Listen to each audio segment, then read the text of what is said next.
Hi guys, welcome to another video. Hope you're all keeping well.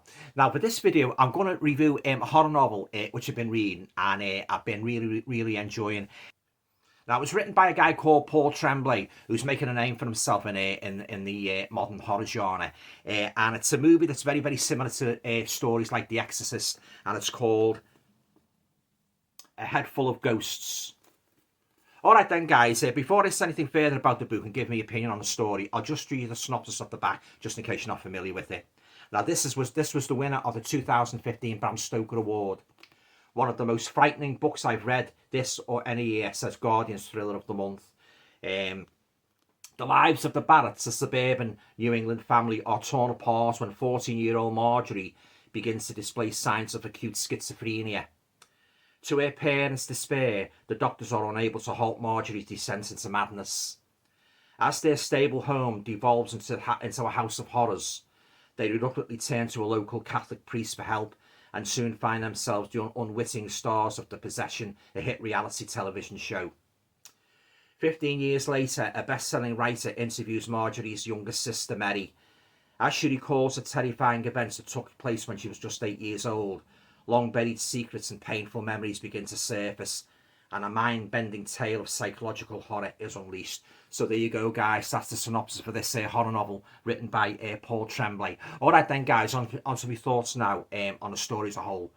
This is definitely one of the creepiest horror novels I've ever read. Very reminiscent of The Exorcist and, you know, Regan McNeil when she got possessed. But obviously it's got its own kind of story in that. Yeah, these two sisters and that, you know, as I say, Marjorie and Mary, and a younger sister, get caught up in a nightmare, as do all the family of sort of like this seems to be the sister seems to be showing signs of demonic possession. Now, up to now, I've nearly finished the book now, guys. I haven't got all that much more to finish. It's come to its climax now because you've got all the TV cameras in the house and that, and you've got the priest going to perform an exorcism, just like Father Merrin and Father Karras in The Exorcist, and she's tied to the bed and that, you know, true possession style and that, you know, and but you see, like about halfway through the book, she seems to give the impression that she's faking it all.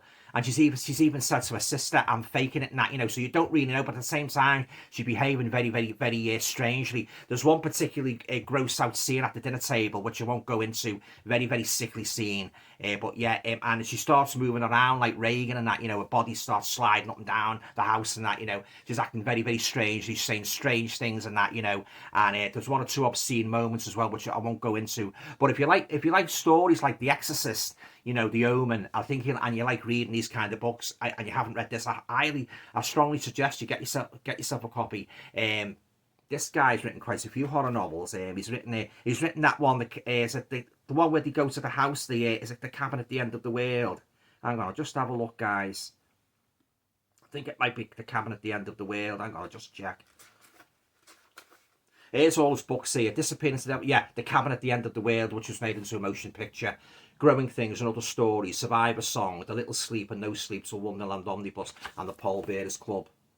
So they're all Paul Tremblay's other books. But this has got a very dark atmosphere, a very foreboding atmosphere, and you're just wondering, like, I mean, it keeps you guessing. Like, I mean, I can't say for certain whether she's actually possessed by a demon or whether she's just faking it and that, you know.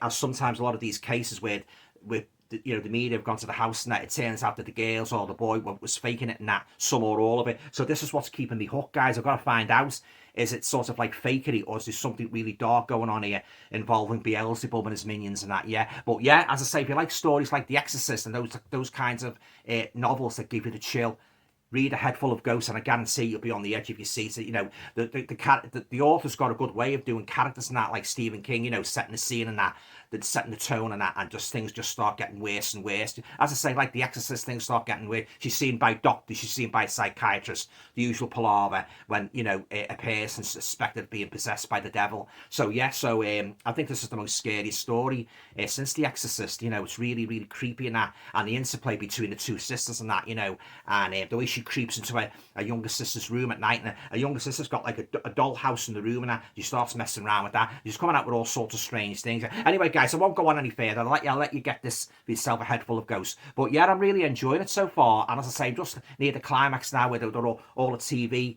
you know, the media are all in the room and the priests are doing the exorcism. But yeah, he's got a good way of evoking like scenes of reality shows as well, because this is all like filmed like in the story. The filmmakers want to put it on telly as a kind of reality show. So I thought that was a pretty good idea, and that, you know, filming the possessed girl and that, you know. But yeah, as I said, if you like these kind of books, I can strongly recommend it. Yeah. All right then, guys. I'm not going to give it a rank because I haven't finished it yet, but I haven't got much more to go. All right, guys. That's it. Yeah. If you like the video, please feel free to share, subscribe, comment, and have a nice weekend. All going well. See you soon. Bye. If you enjoyed watching this video, guys, you might like to check out my website at www.alantoner.com. You'll be able to find out a little bit more about my work as a writer and all the books I have published to date. Thanks for watching.